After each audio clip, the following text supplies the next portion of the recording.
just one second, funded by the Uwcsea Foundation. Over the last 2 years, these teachers have been working on a project that started out examining our library collections to make sure they were culturally representative and has expanded to include diversity training for teachers. Before I hand over to the presenters, can I just remind everyone to please keep their microphones on mute and to put any questions that you have into the chat, and also to stay up to date on the forum with the app over the next 2 days. I'm now going to hand it over to Rasmi. Thank you very much. Oh, hang on. We're just going to share our screen. Give me 1 second.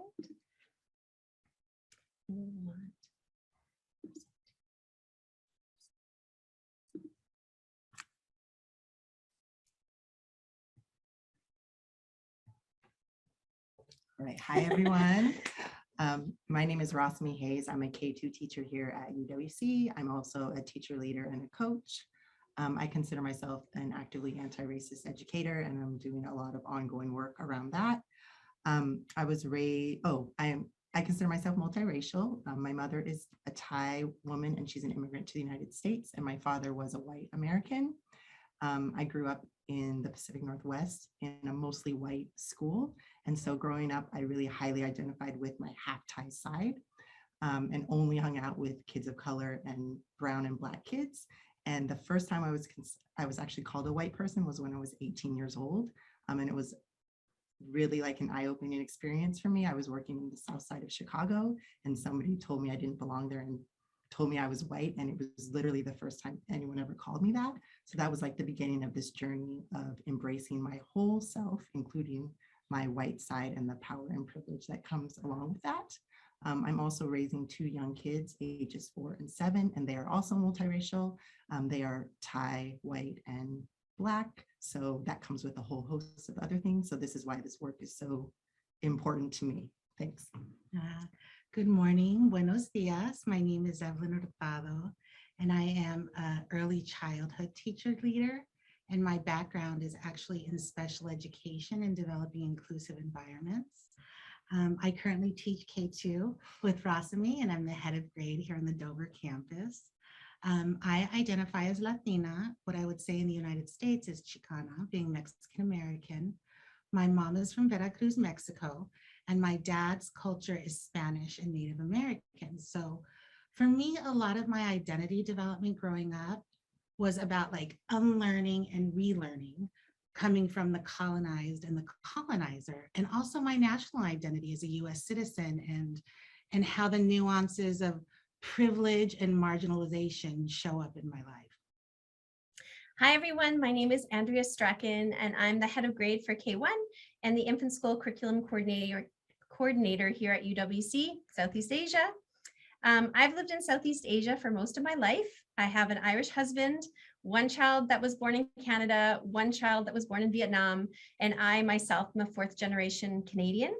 So aside from knowing that there are some Scottish roots on my father's side, I really don't know that much about my family background and culture. So based on the work that we're doing here at UWC, I'm really interested in learning more about my personal identity. And this work is affecting me in many different ways. And I'm learning more about my own power and privilege that I hold and how I need to and want to be more aware of how I bring this into the classroom with me and how this affects my practice. So we're really excited for you to be here with us today. So we're going to go ahead and start off by asking you to just please take a moment and think about a book from your childhood. And this would be a book that was introduced to you in your school environment. And we're going to do something called a waterfall chat. So the first rule of the waterfall chat is don't hit enter until teacher says enter. So when you've thought of your title of this book, you remember, if you can kindly put it in the chat. And then when I say enter, we're going to look at all the responses and receive a waterfall of responses. So if you can take a moment now.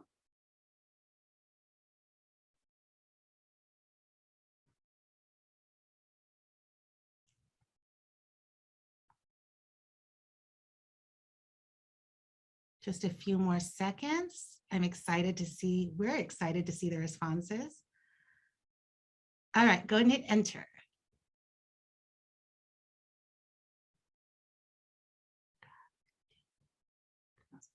Fun with Dick and Jane. Yeah. Ooh, Island of Blue Dolphins, Wombat Stew. From Australia. Tintin, another a Tintin. yeah. The Outsiders. I remember the Yeah. Outsiders from middle school too. Witch of Blackbird Pond. Yeah, the window. The Famous Famous Five. I saw a couple of Where the With the Wild Wild Things Things. Are. All right, it looks like we have, here we go. Mr. Crystal, tomorrow when the war began. Thank you so much for adding to this activity. It looks like we're slowing it down. Just want to take a moment and thinking beyond the standards and the content and the materials and the artifacts we use as educators in a classroom. There's also like this subtle education of values and importance, a hidden curriculum, would you say? And let's take a moment and look at these titles and see like what you noticed about the titles. What themes emerged? What patterns emerged? And if you feel comfortable, please go ahead and add that in chat. Yeah. So we invite you to think about this idea. Do you see monocultural themes? Do you see books that reflected your culture? Do you see books that would reflect our student culture? And think about that part about the materials and books that we're using in class and that hidden culture. Okay, next slide. So taking a look at this slide. So my journey with this work, this diversity, equity, inclusion, and justice work, we're going to refer to that as DEIJ, really began when I joined the college, our college's Action for Diversity pod. So the invitation was sent out to everyone who was interested in joining. And I said to myself, I really need to learn more about this. And I was really shocked actually to realize that as an international educator for over 25 years, I really had never taken the time to really reflect on these concepts deeply and not in the way that I am now. So one of the colleagues in this Action for Diversity pod that was there with me was our primary school librarian at the time. Her name was Pamela Males. And we were both wondering where to begin with this work. We decided that beginning with an audit of our library books and our library book collection would be a great place to start. And when we started to look at the books, we were actually really surprised by the lack of diversity in the collection. And it was really clear that we could do better.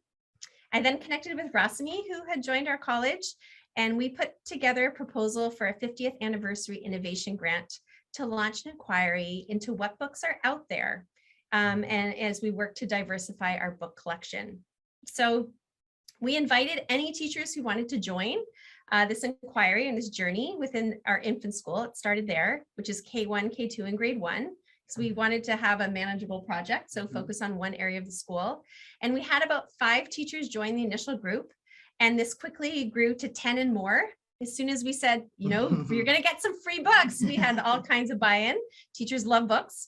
And since that time, we've been receiving emails from teachers in upper primary, from our East Campus, in middle and high school, and even colleagues from beyond the college. And now there's about a group of 15 of us that recently, from K to 12, took part in a course on culturally responsive literature instruction. So I think this challenge and opportunity was really ripe, and we're really excited by the passion behind it. So Evelyn joined us at Uwcsea this year. And when she joined us, she introduced me to this analogy that you will see on the screen by Dr. Rudine Sims Bishop of books being mirrors, windows, and sliding glass doors for learners. So this idea that they are mirrors and allow learners to see themselves and their own experiences. Books can be windows, allowing learners to look to see other worlds that they can compare to their own, and sliding glass doors. So in reflecting on the books we use in our classrooms, just like you've done right now in this waterfall chat, many of us realized that we were reaching for books that are familiar to us or our favorites from our own childhood. And that this was actually limiting the mirrors, windows, and sliding glass doors available to the students in our classrooms. Those students who may have very different lived experiences from us. So then we had the question, okay, well, but where are we going to find these new books? What is out there?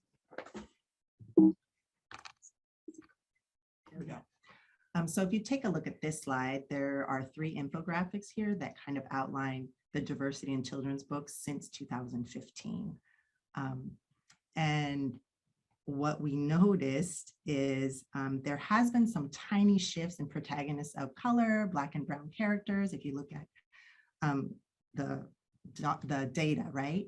And there's been some bigger shifts in the white characters and the animal characters. And so what I can pull out of this is Asian protagonists went from 3%, they increased to 9%. Black protagonists increased from 9% to 12%. And animals increased from 12% to 29%. And when you look at the data, white protagonists actually decreased from 73% to 41%. But basically what this is showing us is that we've traded white characters for animal characters, even though we've seen tiny shifts in protagonists of color. So one of my first steps whenever I start at a new school is I set up my classroom. That's what all teachers do. But the very first step I do is I audit the books I've inherited, because it gives me a window into what is going on in the classroom, what has gone on before. And so I did that in my classroom at the beginning of the year when I started at UWC. And I was very pleased that I have inherited well over 500 books. But as I went through the books, it was very reflective of these infographics. I had over 500 books, many animal books, but of people of color, Black and brown characters, there was about 5 books. And of them, many of them were outdated of the 5.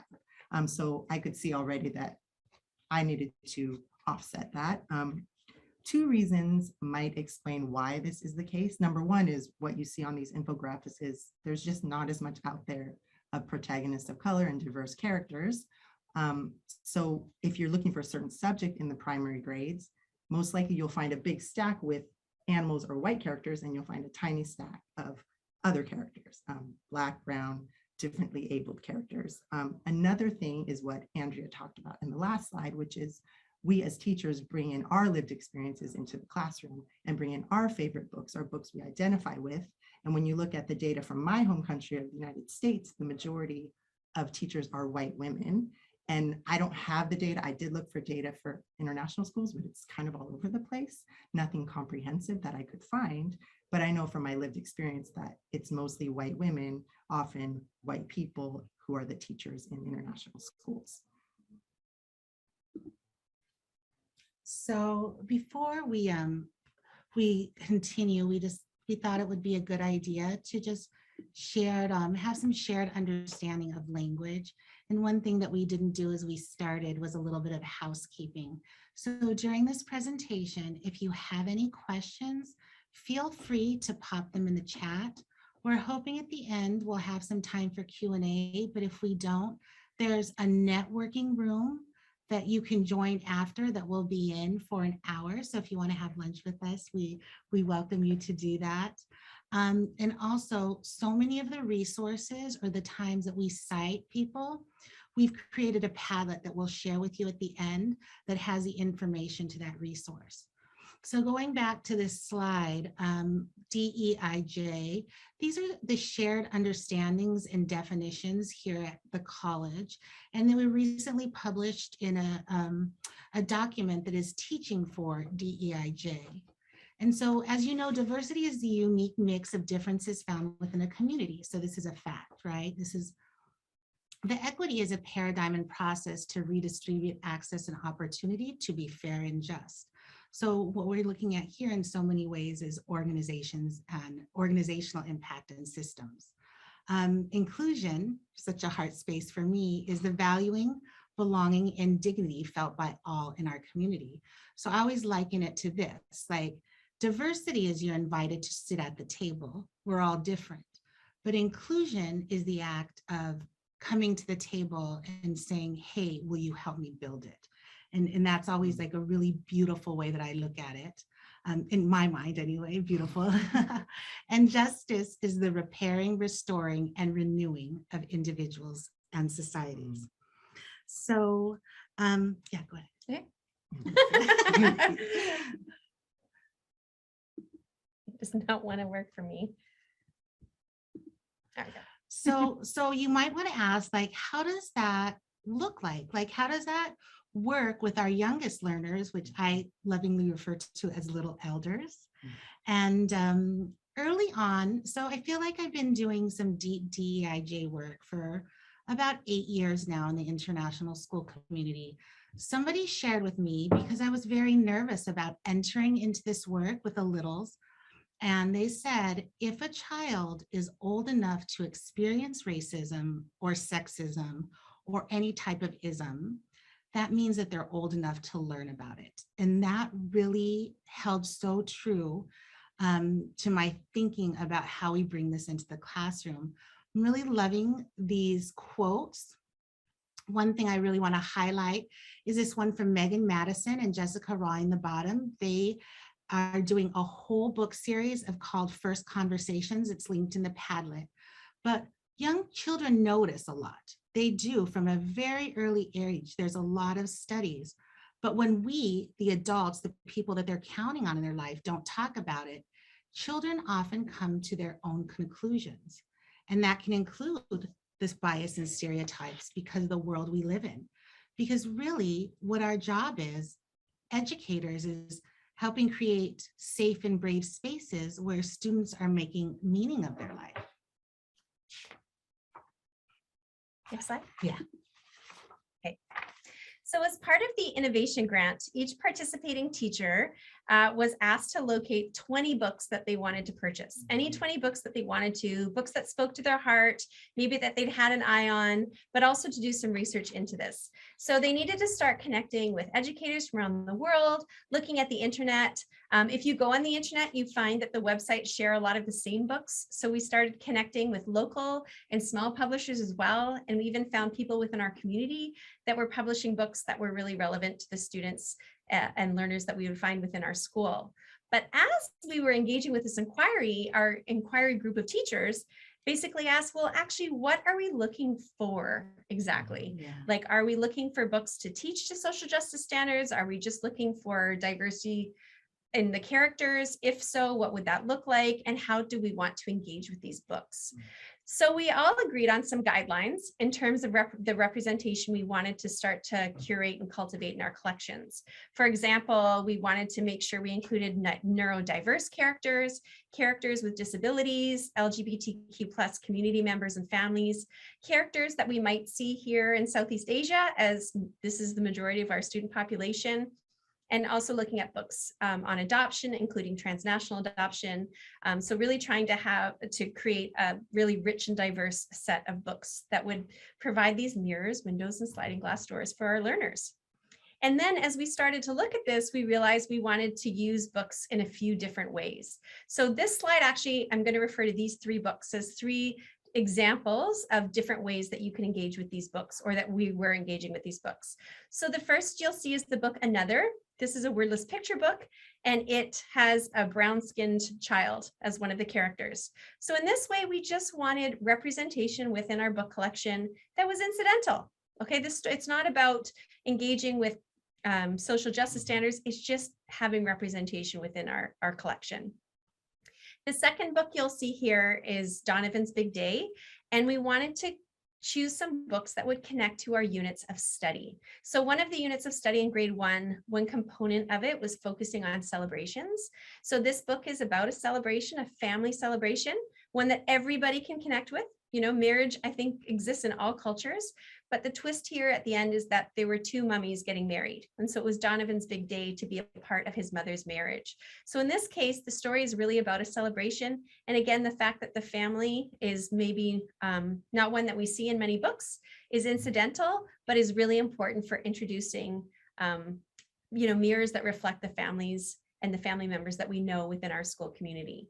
And then finally, we have this book, My Footprints, and I'm going to come back to this one later in the workshop to tell you a little bit about how we used it. But this book, the teacher actually selected intentionally to teach to social justice standards and talking about microaggressions, how we support other people around us and how we respond to these.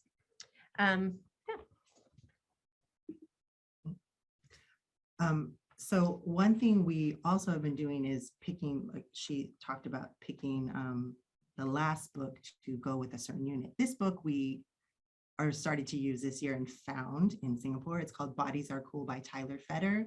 It is amazing. I don't even know how to explain it. Every type of body type person, I think, is represented in this book, and it's not something you usually see in a book for young kids. And so we've been using this book, Bodies Are Cool, in the units of study, the child safeguarding unit. Some of we're talking about how to keep our bodies safe in this unit, including consent. We're also talking about what strategies can we use as young kids if we do not feel unsafe, and also who can help me if I feel unsafe. But what's nice with Bodies Are Cool is it's just showing a range of people. So when you're reading this book and tying it into a safeguarding unit, kids are being exposed to all types of bodies that they might see. And it's sort of not something where they, sometimes you'll see young kids interested in why does someone look different than me, and say things like that. This book will kind of introduce all types of bodies and just usualize that bodies are all types and it's not just one type. And then two of the social justice teaching standards that would be hit by this book are under the diversity strand. One is for students to feel comfort with bodies that are different than theirs and people who are different than theirs, and have language to talk about that, as well as basically being able to respectfully and accurately describe people different than themselves. And so this is a great touchstone for that. Yeah, I really want to highlight Rosmi's language there. She said usualize, and that was something that we just decided on as a group, as opposed to normalize, which really is a more value-placed word. The next one is, this is a book. So we do writing workshop here at UWC, and one of the fiction writing units is small moments. A lot of grades actually do small moments. And so this is just using a different text with a diverse character, Jabari Jumps. And I wanted to share a story with you about a student in my class. So this is probably my first month in here at school, and we're up at the library, which is gorgeous, so many books. And one of the little girls comes to me and she says that she wants a book about princesses. So it's organized quite well. We go over and we're looking through the princesses, and there's different books like Princess Grace, which is a dark brown skilled princess, but there's not any of the traditional princesses. They're all out. And she's like, no, I want a princess book. And I'm like, well, these are princess books. And she goes, yeah, but they're not pretty. I want the pretty princess book. And this student's family is actually from India. And so initially, this could be, or depending how I responded to it, an instance where I tell her, well, actually, this is beautiful and just as beautiful. But speaking like I did before, it's really our place to create that space where they figure their meaning themselves. So all I did was say, wow, I think this princess is absolutely beautiful. And I left it at that. But then I go back into class and it's like the work begins. I'm bringing in more books. I'm reading princess books. I'm asking her family to share things about their culture. I'm making sure that whenever I have a visual representation, that in a Google slide presentation, that I'm showing a diversity of characters.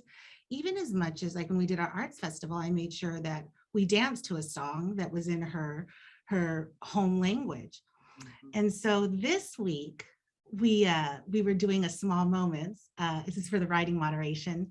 And this is the beginning of her story. And I just want to show her family. And so through all of that, she has created, her own meaning of that experience. And this is one of the social justice standards. And once again, that's linked in our Padlet. It's from Teaching Tolerance. Well, formally now it's called Teaching for Change. And they have social justice standards from kindergarten, K1, all the way through 12th grade. But it's like, I know and like who I am and can talk about my family and myself and name some of my group identities. And she proudly says now, my culture, how she has beautiful skin, how she is a brown princess. And it's just been lovely to see that. Love that story. Great. Whoops. Let me go back. There we go. So earlier I talked about how some teachers have been selecting books intentionally to talk about or speak to social justice standards. So these pictures here were based on the book My Footprints by Bao Pi and Basia Tran. So a summary of this story is this.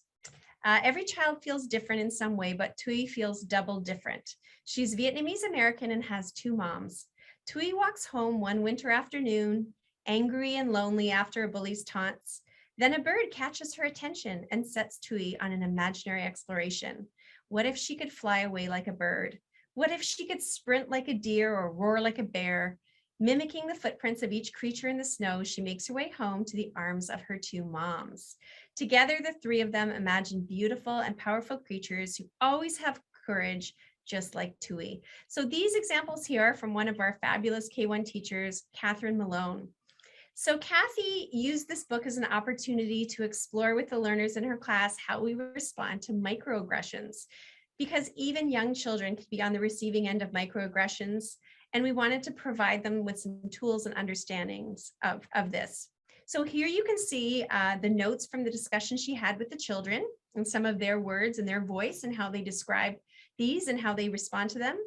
And then you can see in the bottom corner there, the children actually making their own courageous monsters and then creating a class book of how they can respond when others are treated unfairly or unkindly. And so she connected to the social justice standards focused on action.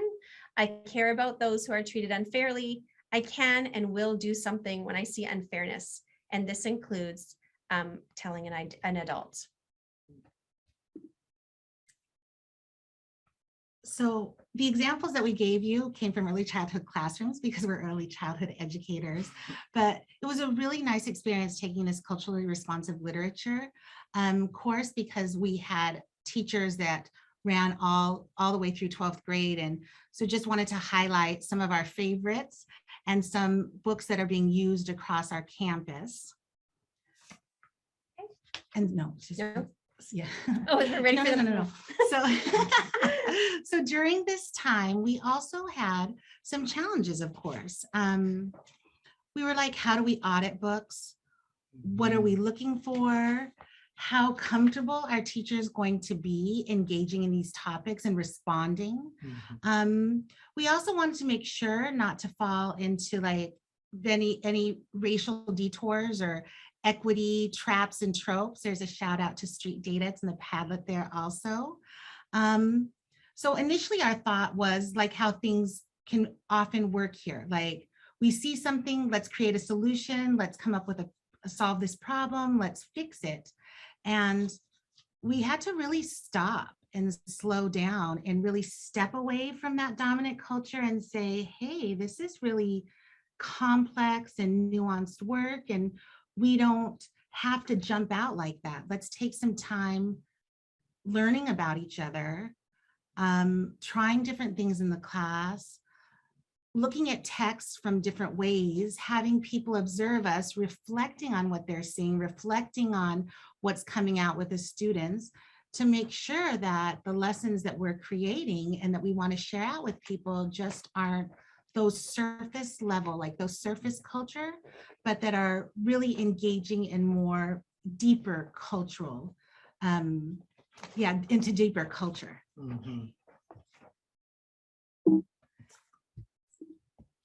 Okay. So we started by looking at the books in our classrooms, but what we realized is we really needed to look beyond this and start to intentionally and critically evaluate actually all of the resources we were using in our classrooms. And here's a list of questions we started to ask ourselves. So do our books and other resources include content and illustrations that reflect the experiences of people from diverse backgrounds? Does our curriculum promote understanding of diverse perspectives, including values, attitudes, and behaviors that support cultural pluralism? Does our physical environment include images that counter existing stereotypes? Does our physical environment include images of diverse people engaged in everyday dress and activities as opposed to ancient or ceremonial dress? And how often do we audit our classroom resources using the questions above? So I'm going to share an anecdote again from Kathy's class. She gave me permission to share. And so she is a very experienced early childhood educator. She's built up a lot of resources over the years that she likes to pull out at different times. And one of the resources she had was this beautiful set of little fairy dolls. And once a year, for 1 week, she would set up this fairy world in her classroom at the light table. And she always felt that the children were very engaged with imagining fairies in the woodland and all the stories that would emerge from that. And this year she pulled out her fairy set, set it up, lots of kids playing at the fairy table. And then all of a sudden she overheard a conversation. And she heard one of the children say, you know, boys can't be fairies. And then another little girl spoke up and said, yes, boys can be fairies. I have a book at home and it has boy and girl fairies in it.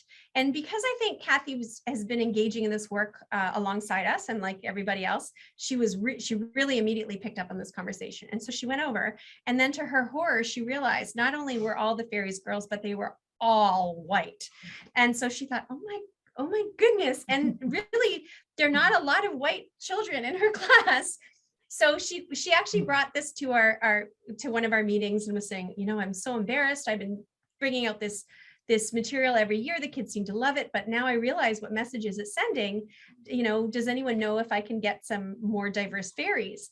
And one of our other teachers, Barbara Begg, she was like, don't worry, I've got you. I have a diverse fairy collection. You can have it. And now we have boy fairies, girl fairies, brown skin fairies, all different fairies. But it's just one small example of how, if we're not intentionally taking time to really reflect on and look critically at the resources we're using in our classroom, we can promote this hidden curriculum that really continues to send the message to children that some things are for some and not for others. And so it's important that we look at all of our resources. You go. So we've talked about this a couple of times during this presentation about doing an audit of children's books. And so one thing I'd like to encourage everyone to do is, if you have not tried it yet, is to audit either your class library, maybe your mentor text library if you're an educator, if you're a parent, your children's library at home. Look at what books are there. Here are 10 ways to analyze children's books.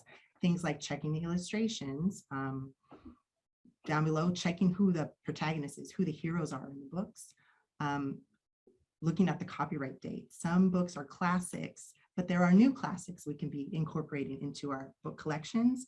We are putting lots and lots of checklists and different materials, not materials, but resources on the Padlet. So encourage you to do that. I think it is so important to really take a critical look at the books that kids are exposed to. It's a very small step, and it's low level, but it's huge impact. If you just look at the books and realize, you know what, it's showing only this type of culture or mostly this type of story, that needs to change if we want our children to be raised in a world where they know multiple stories, multiple experiences. You were going to say something else? Yeah, no. We listened to a podcast called Cult of Pedagogy. Jennifer Gonzalez was hosting Zaretta Hammond. In her book, you know, she's done so much work on culturally responsive teaching, and her recent book is Culturally Responsive Teaching in the Brain. And that is also, that podcast is linked in the Padlet. And she said, all teaching is culturally responsive teaching.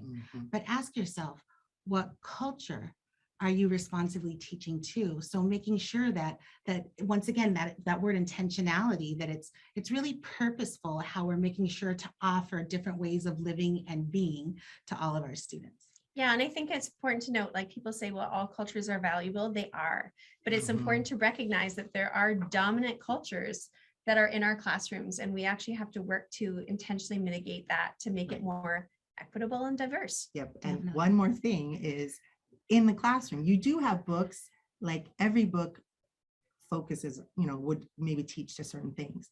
And when we say things like we need to diversify the books in the classroom, there are books in the classroom that are reflecting certain kids' lived experiences, not all kids' lived experiences. So thinking, whose lived experiences am I reflecting back to the kids? And does it include all the kids in our classroom? And maybe your classroom isn't that diverse. It still needs to include experiences that your kids don't have access to. Not just something that's a reflection, which is why you also need those windows and sliding doors.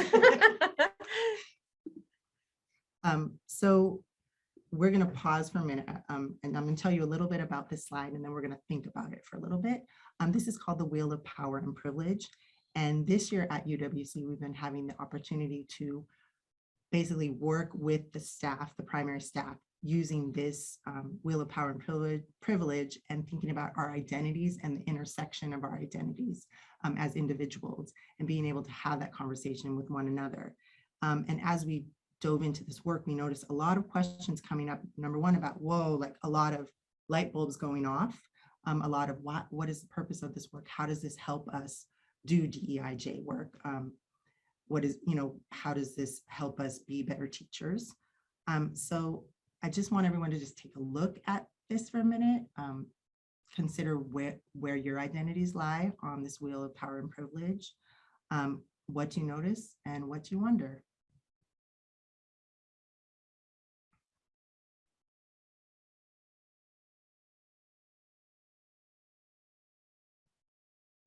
And then if there's anything you want to put in the chat, wonderings, noticings, anything to share, feel free to add.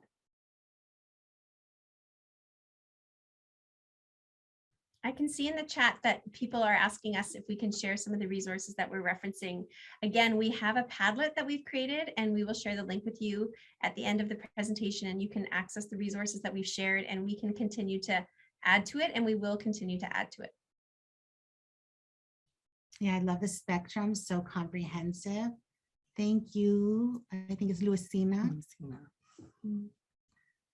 So we'll keep highlighting anything that people share, but I can share a little bit about my personal connection to this. Is I spoke before about being multiracial and being half white and being half Asian. And so for me, intersectionality is really like the space I live in as a multiracial person. So when I look at the wheel of power and privilege, I have kind of different shade of skin, but I know my race as half white, I can move very easily in white spaces and be accepted in white spaces, which offers me a lot of privilege and power. But I also get marginalized for being brown or half Asian as well. So it really depends. I was talking to Andrew today, it really depends on who's looking and what space I'm in, how I'm looked at. I'm also English speaking, a native English speaker, so that has opened many, many doors for me.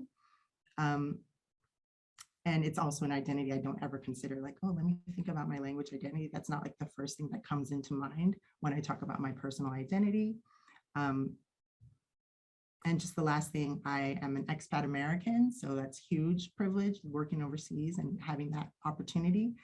And I've been at many different schools. I work at UWC now. It's a wonderful school, very highly resourced. I've also worked at wonderful schools that are not as highly resourced. And me as just an educator, the power I have and the privilege and resources I have now versus maybe another school is completely different. So we have all these books, we're engaged in some learning, and it's like, where do we start?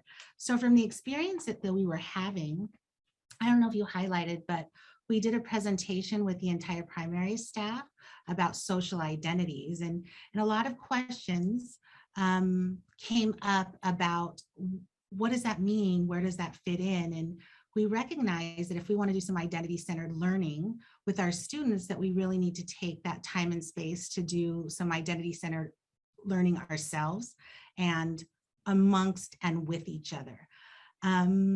This document we've highlighted before, it's where that DEIJ definitions came up. It's teaching for DEIJ at UWC.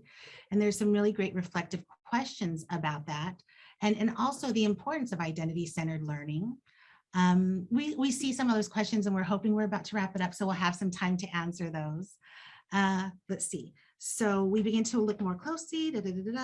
Oh, so identity-centered learning, we recognize there's a lot of political discourse about it and that there's a lot of different theoretical frameworks and models. But what we're talking about is what's happening on a day-to-day basis in our class. Like what identities are coming to class, how are they intersectional, what are the students feeling, and how we want to respond to that.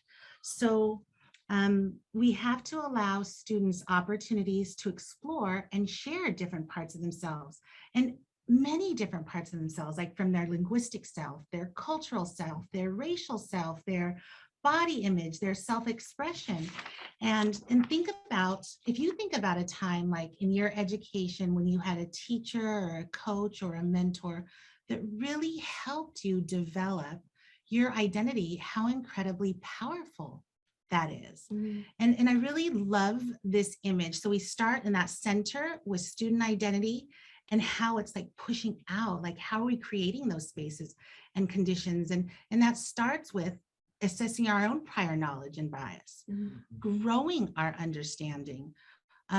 We are in a beautiful culture. That's also a part of we are guests in this gorgeous country, like even growing our understanding about local culture. That's so important. Examining barriers. You wanted to mention something about that. Yeah, so one thing that we've been doing in connection to all this work is really starting to look at how we best support our bilingual and multilingual learners and how we are leveraging home languages as the really powerful learning resource that it is, and something that our children bring into classrooms with them every day, but don't always access. So I saw in the chat that someone said, could you explain the wheel a little bit more? So when we're talking about intersectionality, that is that wheel of power and privilege. And it's the idea that you can have two women, for example, and sometimes we talk about, women's rights versus men's rights. But for example, a brown-skinned woman and a white-skinned woman are not having the same experience as they move through the world. A woman with different body type or even look or hair type might be having a very different experience just based on how they appear. So that's that idea of intersectionality.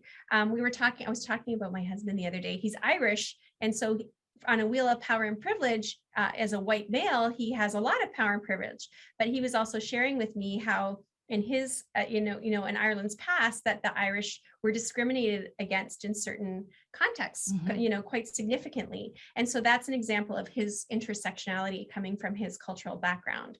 And so we want to recognize that children actually also experience intersectionality, not sexuality, sectionality. And this can be also part of their linguistic identities. So if they work or if they come to learn in a school like ours, which is an English medium school, the language of instruction is English, how are we welcoming their linguistic resources and home languages into our classrooms? Language, culture, and identity are so connected. So what identities are children being forced to leave at the door if we're not making space for their home languages in our classrooms? So that's something we've been thinking about and working on. Yeah, thank you so much for sharing that. I just want to highlight this area about creating a space. So to create an identity affirming space, you have to have a lot of patience, and it has to be low stakes and optional, like the story that I shared before of the young student in my class. But it was optional for her to opt in, making meaning of one of her social identities. And that took time. And so we not only have to create opportunities for that kind of exploration, but we also have to recognize how many possibilities there are. So at UwcsEA, we have developed this document. This is just a piece of it. It's an internal document, so we're not sharing it, but I wanted to just highlight and give you a snapshot of some of the work that we're doing. So we're calling this document Teaching for Diversity, Equity, Inclusion, and Justice. So this is a new document. But basically, we're starting to reflect on our written curriculum and how concepts of DEIJ are embedded within these. So we've identified 3 overarching strategies to help underpin our thinking and to support this work connected to DEIJ. So these are fostering identity and belonging, building meaningful local connections, and magnifying perspectives. So where does this work that we're doing on diversity, our book collections, and auditing our classroom resources fit? So we believe that this connects quite clearly to the important work of fostering identity and belonging and focusing on identity-centered learning. So looking at books has been a wonderful entry point for this work for all learners, both students and teachers. Yeah. But actually what's come from it is so much more than just books. It's starting to reflect more critically on who we are and who our students are, and how this all comes together to create this school culture. Yeah. And it looks like Ellie shared the document. She shared the doc. It's not so internal anymore. Yeah, So shout out to Ellie. Ellie, can we maybe add it to the Padlet later if that's okay? So this is the resource, our Padlet. So that Cult of Pedagogy was the podcast that I mentioned is in there. as well as all of the resources. I do want to give a shout out to Daniel Wickner, and I did add his website for Identity-Centered Learning. He's doing some amazing stuff. He's at a Hong Kong International School. And so anything that we mentioned today will be highlighted in this Padlet, and I know that Azati is going to be sharing it just right about now. Yeah. Thank you so much for your time and energy today. Somebody asked a question. We're kind of like looking at it in the corner of our eye about creating a family story. I think you might want to highlight this book, Yeah. Andrea. Definitely. So this is a book written by my former colleague and friend. She's still my friend, but was my former colleague at another school. What are the pieces of your puzzle? By Amelia Sevilla Martin. So she's now living in France, but she comes from a multiracial and cultural family. And when she became a mom, her children would be learning Spanish and also English, but living in a French-speaking community. She wanted to write a book for her children that helped them to understand that there are many pieces to their identity and that all of those have value. And so we're looking for more books like this, but nice little resource to share. And we just want to leave you today with this quote. I've heard it many times before. I know Darnell Fine uses it. I don't know where it comes from, but half the curriculum walks into the room when the students do. And we encourage you as you leave today, and please feel free to add this in the chat. We'd love to hear some reflective, thinking about this. Is what is something as you leave today that you would like to start doing, to continue doing, or to stop doing in your practice? Thank you for coming. Thank you. I guess I hand it back to Molly. Let's see. Yes, hi. Thank you so much. I mean, it's absolutely just been fascinating. We've all got so many great, I think, tips and tricks to kind of go and implement. And I just wanted to start with some of the questions that have been rolling through the chat.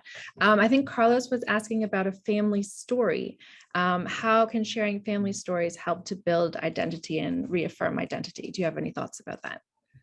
I mean, I think sharing stories and that every person recognizes and internalizes that they get to create their own narrative is so incredibly powerful. And of course, when we're in our homes, that's something that we want to help create with our children, that's something that we want to make sure that that's a part of what we're doing as a family. So yes, Carlos, absolutely. Creating a family story, having your child create their own story. And we have to understand that identity changes. Like my identity 20 years is not completely different, but very different. Thank goodness for my identity today. And we have to be okay with that space. Like there's no value to it. Like our experience is our experience. And I think in international schools, it's very complex for our students. I'm sure you've heard the term third culture kids. These are kids that don't live in their home culture that their parents are from. They're not actually part of the local community. So they exist in this third space, which is basically a mix of all of their experiences. But often when we ask children to identify where they're from, it's really a difficult question for them for things like United Nations Day, if your school celebrates something like that. Asking a child that is from multiple places or whose family is from multiple places where they're from is very threatening. Yeah, it's not a low threatening question. Yeah, and so we have to start rethinking how we do that. And so we have included on the Padlet a link to the TED Talk don't ask me where I'm from, ask me where I'm a local. So that's one thing we're starting to explore a little bit. Where are you local? Because many of our students were born in Singapore, even though they're not Singaporean. And so if you ask them where they're from, they'll say, I'm from Singapore.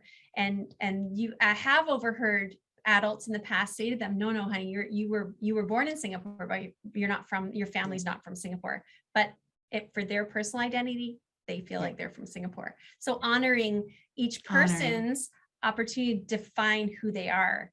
They get to define who they are.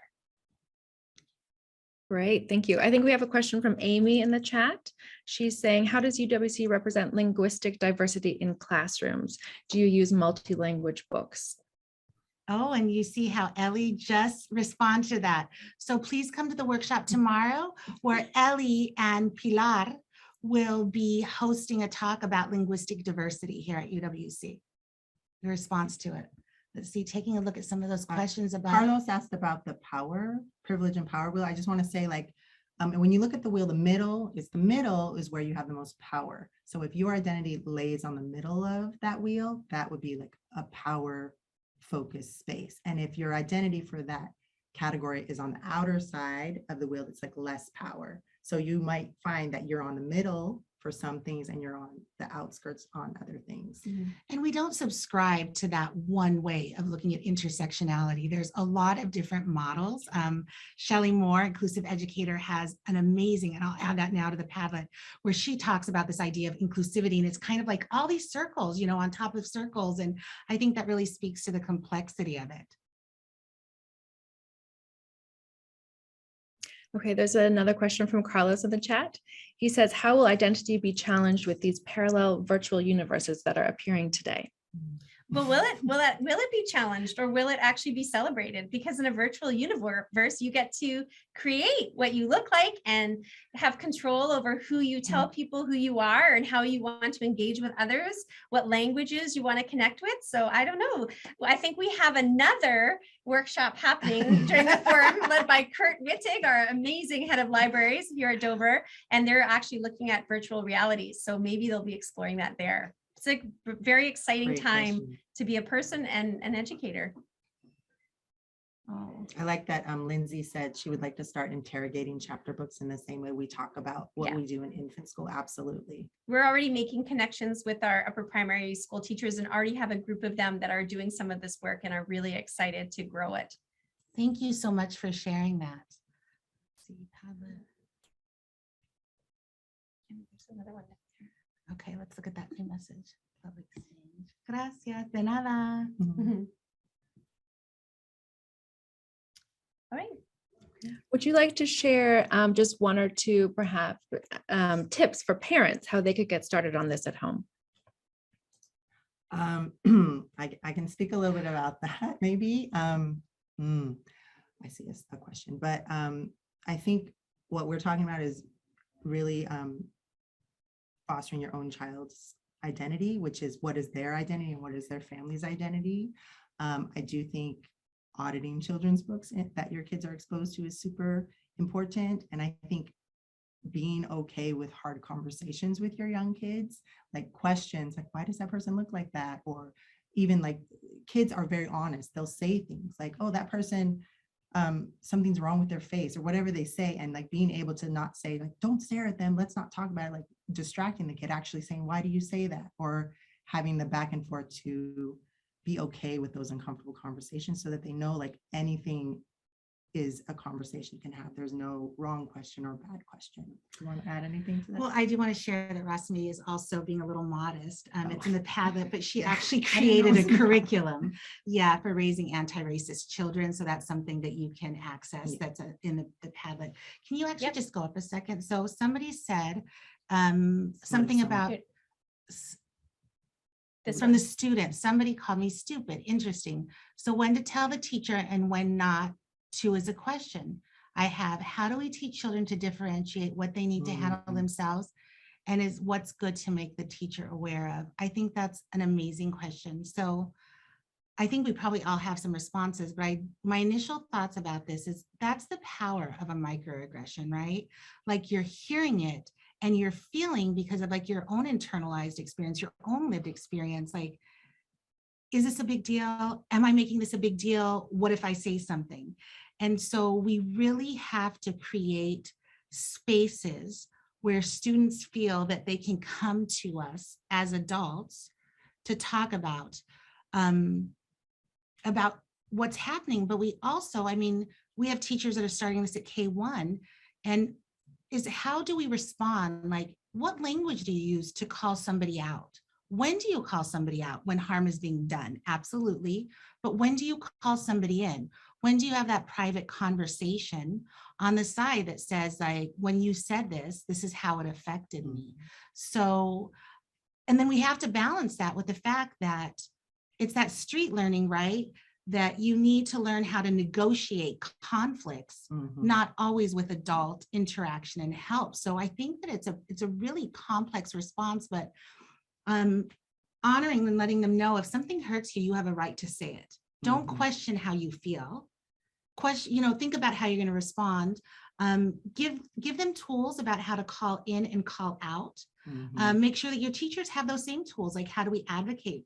Oftentimes you hear something and you're like, how do I respond? And so that's not something that just happens. That's something that you are explicitly learn and building. Mhm. Ladies? I mean, I would just add, like, I mean, these are little things, but I'm a kindergarten teacher. So they're like, she took my pencil, and they want to come tell me. And sometimes, I mean, calling someone stupid may be something different, but sometimes it's them having agency and saying, what could you say to that person? Do they know they took your pencil? Do they know that when you call them stupid, it actually hurt? Were they just trying to be like friendly, which obviously is not the right language, and giving them the power to be like, have you told them? And engaging those kids in a conversation, because I'll say, oh, did you tell so-and-so he pushed you? Oh, no. I was like, if you come to me, then that friend might be like, why did you come to Ms. Hayes? Because I was just going by you, and having them start those conversations. Yeah. And children need, especially young children, because we're talking about early learners, they don't come to school with all their social skills in place. So making sure that there is that space to intentionally model how we handle these situations is really important. A lot of the time we look at, I guess, the child that's on the receiving end of it, sort of like the victim, but actually there's learning to be had for both sides. So for example, when a child calls someone else stupid, they probably don't mean to say that. What they really wanted to say was, you cut the line and it actually made me feel really angry. But in the moment, I'm going to call you stupid because that's the strategy that I can pull out really, really quickly. So I think in early years, really teaching children how to speak to their feelings and really name what's happened, to give people specific feedback on what they did that upset them, helps the communication and helps both sides, and to make those interactions better. Andrea, what you're talking about really speaks to restorative practice, like restorative conversations, right? Like you're facilitating this restorative conversation. And that's one of the pedagogical approaches that is in that document that was shared with you. So learning more about that practice could prove to be very powerful. I think our time is wrapping up, huh? Yes. Thank you. That's exactly what I wanted to say. I'm so sorry, but I think we're already at 12:16, so we might have to say goodbye to everyone. And thank you so much. And we will be in that, if we can figure out how to get in there, we'll be in that networking room, okay? Thank you so much for your time and energy, and for making time for us today. Yeah, thank you so and much. thank you to our fantastic presenters. I mean, Andrea, Evelyn, and Rasmi, the work you've shared is just so deep and important. And I think I've all been screenshotting all these resources, and we'll be going to look up all these books in the library, and just have so much food for thought to implement both at home and at school. So I would encourage everyone to connect with them over the next hour in the online networking room. Just go into the event app, click on the event, and if you scroll down within the event, you'll get right into the online networking room. It's super easy. So we hope to see you there, because there's just so much more to discuss. And I would also encourage everyone to attend the 1 p.m. keynote address by Andreas Schleicher. He is talking about holistic education in the high-tech era, and that's at 1 o'clock. Thank you so much, and that brings our session today to a close. Goodbye. Thank you. Bye.